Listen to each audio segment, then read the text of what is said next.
Good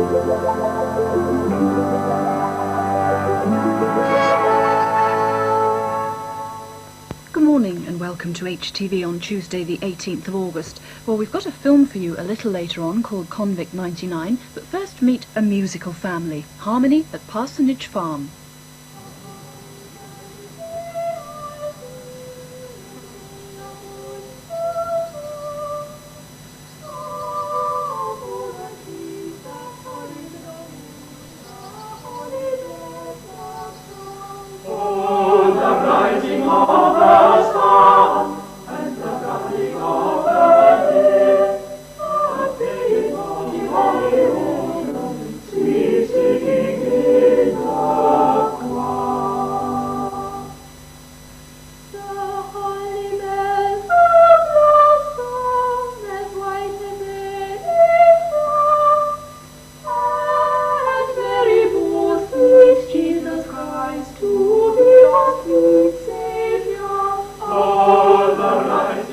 As one child was added to another one, in the bath usually, they used to sing.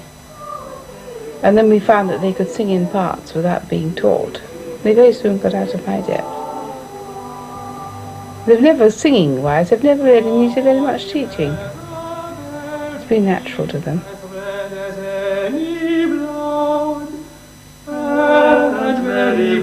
Sweet Jesus Christ, to do for sinners good. This is Croscombe, a Somerset village that spread its roots along the bottom of a sheltered valley upon the Mendip Hills. A farmhouse and a few useful acres of the old farmlands to help supplement the family budget is home now to Roger Bevan, music master at a private Catholic school, husband to Molly for 33 years and father to 14 children. Together they share such a love of music they've formed a family choir. Meet Ben at 7, the youngest, and brother Daniel, who's 13. Sisters Helen, 15, and Stella, 16, still at school. 18-year-old Jeremy, and Rupert, a horticulturalist who's 21. Tony at 23, and Rachel, a professional singer, 24.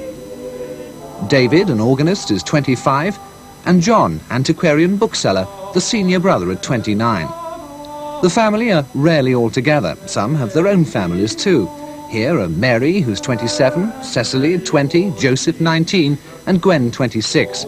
14 reasons why Molly Bevan's life has been shaped around her family. I wanted 14 children. It wasn't one big mistake. I wanted the children. If I haven't got a single child I haven't wanted. I never said, oh dear, how awful, I'm going to have a baby. I've always been very pleased to have them. I find it much sadder every year when one goes than it was when one came. You show christening every year. Lovely. Well, money is a problem, yes. It's very difficult at times to make ends meet. Of course, we have much to be thankful for. The wisest thing I ever did was being forced, really, to buy this house. Ma's always up, babe. Always the first nap. Always been like that. He would sort of get up and she's always sitting here sort of just noting when the first person's down and just kind of glance at the clock, you know. In fact, we get up late. Instead of coming into the kitchen, I used to go round back on the farm and come down and come through the back door and look slightly out of breath, with a flattered face, you know, make you look as you've been doing something constructive in the garden. But there's always some morning duties. There's always the potatoes to be peeled. There's certain things, the washing and the potatoes. And we stick out as being two things that have to be done. We always just divided it up, really. I darn all the socks and cook the meals. It's never actually been said, you know, boys do the manual work and girls do the cooking and stuff and the kitchen stuff. You know, we've just taken what we want to do. I hate being on my own. I hate to live on my own. I like being with lots of people. And being home, we've got so many people around you. It's very nice. Got somebody to go off and have a drink with or something, whatever you want to do. In fact, there's always somebody to do it with you. Occasionally somebody gets on my nerves or I get on somebody's nerves, but maybe lasts about 5 minutes and then all's over. The thing about being in a large family is that you're not given room to prove your individuality. If you want to be alone, you have to really get away and go somewhere, you know, make a special trip and go somewhere. You can't be alone. You're not given any privacy. I mean, I remember my childhood as being very happy indeed. We didn't mix a lot with outside people because we were so self-sufficient as a family. We played with each other. We didn't have many toys, and what we had broke or was broken. I can remember bathing 4 or 5 children, taking them out to bed, bathing them, having first given them their tea, bathing them, then we used to read them a story, sometimes make it up. I think it's a very valuable experience. I find I can't establish any closeness, actually, in this house when everyone's here. But sometimes I'll go for a walk just with one person. And it's funny because you find when you're alone with each, you know, member of the family, just individually, you know, you find you've got a different relationship with each one. On the whole, we say no fighting, don't we? Certainly at table. But when the table jerks up in the middle, you know that something's going on. Sometimes I get kicked by mistake. We've rather taken the line that ganging up is a very unpleasant thing in the family, and it's usually got knocked down pretty quickly when it started. And when they're younger, of course, not now. Whenever we fought, usually our heads were sort of banged together and we were both thrown in a room, and we were both punished. Nobody actually took us aside and found out who had done what when we were very little. Anyway, it was just assumed that we were both in the wrong. We were making a noise, and because we were making a noise, therefore we were punished, all because of the noise and of what we had actually done. I used to feel this was very unfair, but I can understand why my parents did it. You know, they needed to, otherwise they'd have gone off their heads if they hadn't had really firm discipline. We usually find a few short, sharp slaps from time to time, mostly between the ages of 3 and 5, has ensured that they knew that they were expected to do what they were told. And when you've won that battle, well, you've won the most important battle of their whole education.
We're very haphazard really in the way in which we carry on.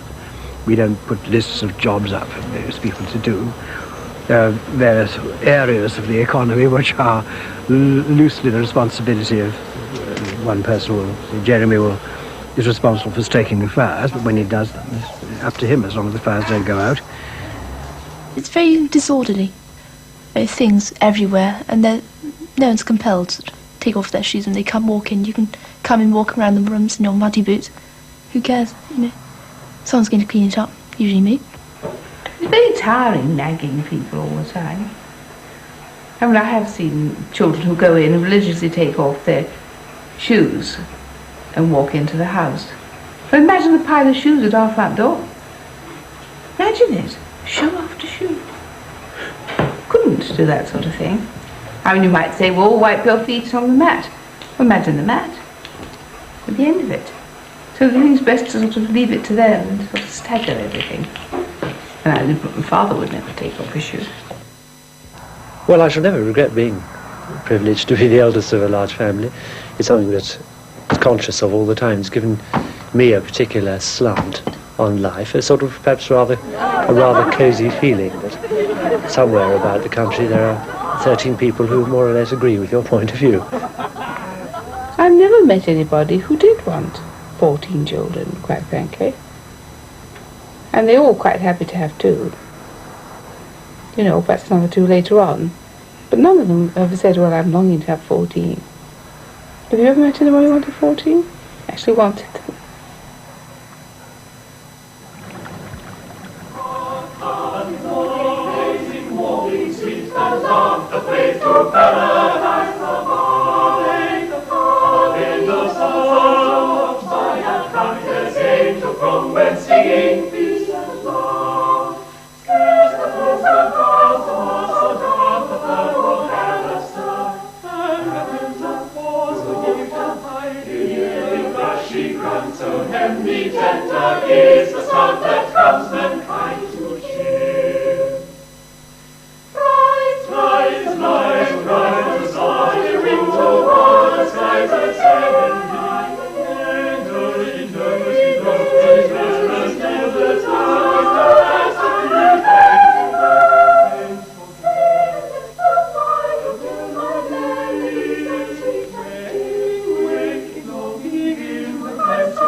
We grow enough potatoes in a good year to keep us for about 6 months, and green vegetables most of the year round. But we're always very glad to see people's discarded lettuces being brought in April or May or something like that, and people have been very good in that way. We've discovered as the years go by various ways of economizing. For instance, Molly, my wife, she can do more with a pig's head than anybody, I think. And you can get a lot of meals out of meat which is normally unappetizing, but which can be made very nice. But then, of course, we don't have to live on that sort of thing all year round. We have our own animals, and this year we put into the deep freeze 5 lambs, and so far 2 pigs, I think. Can't hardly shut the lid, as a matter of fact, just at the moment. The end of the holidays, the end of any holidays, when we've eaten up what's in the garden, we've spent the money, and everybody wants new shoes to go back to school, it doesn't matter. We have soup made out of parsley. I'm quite interested in gardening, but I think if I was to retire tomorrow and somebody left me a fortune which would keep me in idleness for the rest of my life, I should probably live in idleness, I should think. I don't bother with all this. My father is a very good gardener, very practical, but his methods are anachronistic. He doesn't readily accept any innovations I may bring in from college, for example, or any place that I've worked. Some have been more interested than others, but on the whole, especially among the girls, I often thought they didn't really know where the animals were or where the garden was kept. Often I get up and feel I don't like doing the goats, but I got into the habit now. It's just a habit. I just get up and have to do the goats. If I don't, my mother probably have to, and she's frightfully busy. I'm afraid they rather like to be paid to do these jobs, and when I'm feeling rather poor, I do it myself. Well, I mean, in the mornings I usually go fishing, because then otherwise I have to do housework. It's partly ornamental and partly, well, not really for food, but occasionally we get a decent fish out. I mean, most people think they all taste muddy and all that. It's absolute rubbish. All the rods and things are sort of passed down, and if Ben takes up fishing, and if I give it up, he'll have quite a time. I love the village. I love the people. And I like the children to go to the school, so that they have a connection with the village. It's a particularly nice village because we still have got village life here. There's plenty going on. There's the Women's Institute. There's an active church. Although we're not Church of England, we take part in things that go on. And then we have the market, which is a village market, not WI, and it's not my market. And quite a lot of people are connected with that one way and another. And they have a good sprinkling of new people. And we have a few houses which are occupied only at weekends, but they are occupied. There aren't many left empty now. I think it's a wonderful place. I've got a really good social life down here. I've got a lot of friends in Croscombe. I mean, we were invited to the party the other day, it's just Stella and I. And we ended up with everyone coming, which I'm sure they didn't mind, really. Bevan's are such great fun.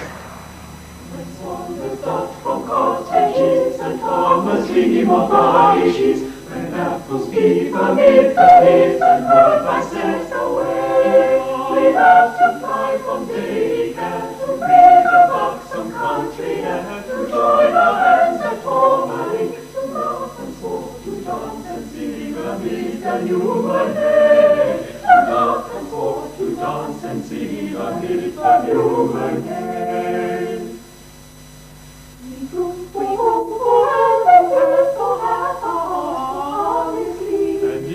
Shadow of a tree can gain a pride away. The toil of drawing beds, the giants through the eyes of healing lay. Oh, blue, come, to spare. We welcome kind and run to spare. We welcome kind and run to spare. Amidst the human hay, we welcome kind and run to spare. Amidst the human hay, amidst the human hay. One of the most important functions of education is to develop the gifts that you have. And it's quite clear to me, even from babyhood, that all of them have natural gifts in music. And we soon discovered, even at a very early age, they could sing in parts. I remember them singing a 3-part motet by Palestrino. The eldest one was about 9, I think. And so, when they've been old enough, I've arranged for them to have, in the first place, piano lessons. Other instruments, they've usually asked for at their own wish. And usually when they get to school. We have a bit of trouble with the piano in the early days, but no more than we do with having to send them to school at all. I don't think it's really music that holds them together. Girls and boys who are away or married will come home every so often of their own accord. They don't write very much, but they ring up. And they say, the bell rings, and they say, oh, I'm coming home tomorrow, somebody in London. And we're very pleased to see them. But they don't talk about music all the time. In fact, very often they never talk about it. I think it's important for all of them. I notice when they go away, they all take part in musical things that are going on.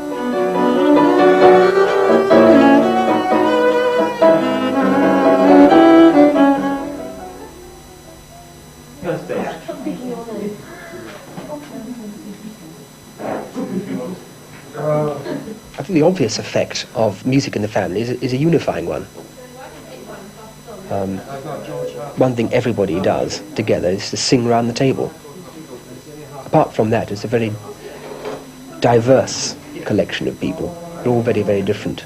But at least when we get round the table, we all open the same piece of music and sing it. Right, already? Right.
when the family choir comes into its own, when the family comes into its own, is when we sing. There's a sort of bond there. It's inexplicable, really. It's just a sort of family tie. A large family teaches immensely valuable lessons to its members. The lesson of unselfishness, which I think is the most important. There's always somebody else in the family whose needs are as great as yours are, and you just have to give and take. If I didn't want a large family, it'd be very simple not to have a large family. Very simple. And without artificial contraception, which is what everybody talks about. And there are all sorts of ways. You can just say no, can't you? But when they leave me and they go up to the cities to work or wherever they go, I do tell them serious consequences there of living a lax moral life. It never doesn't make you happy, especially girls. Because boys always welcome this, if you know. No, it seems to spread to even young girls, and I think they've taken away from womanhood their pride. I'm sorry to see that. Because it is up to a woman, you know, to make a man happy, and he will be much better for it. I'm no use for this women's live and women living an equal part with men. It's a different part. It's equally valuable, but it shouldn't be the same. You know, when it comes to girls going out to work, the husband staying at home looking after children, it's all wrong. I don't think the men are happy. I think they don't gain anything, and I think the women will be sorry. They've lost something, lost contact with their children. I don't remember going without anything that we wanted. We've never thought of going on expensive holidays. I'm quite partial to expensive holidays, mind you, myself, though my wife doesn't like them. But somebody else has to pay. And therefore we don't worry about those things very much. But I don't want a luxury kitchen. I certainly don't want a luxury holiday. I don't care tuppence what the car looks like as long as it goes when it has to go. It's very difficult to explain. But for me, my ultimate goal is heaven. And on this earth, while I'm here, my object is to do my duty. I want them to be good. I don't mind about them being rich. I want them to use all their gifts. I'd be sad if they only use their musical gifts. I like to chivvy them into doing something extra. And to use everything they've got in every faculty. And to be generous. I think I've given them, perhaps if nothing else, the fact that everything is of interest. There's nothing beneath their notice. Nothing and no one.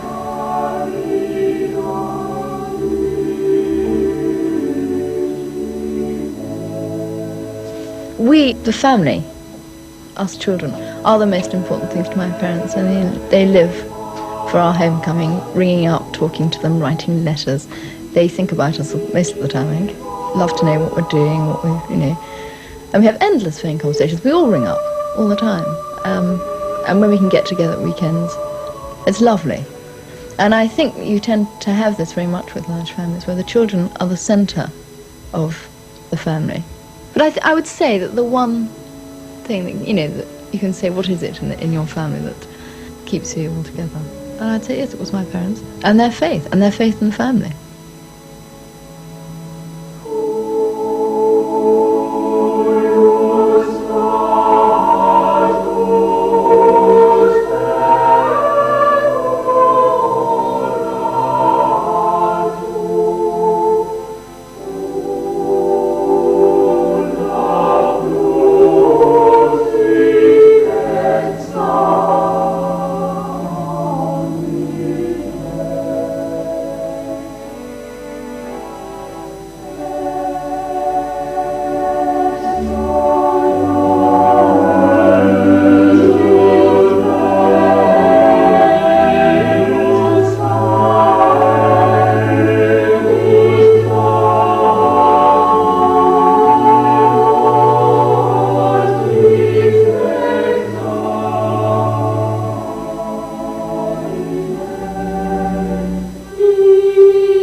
Well, we're in the West Country again at 1:30 this afternoon as Clive Gunnell takes us around the Cornish coast in About Britain.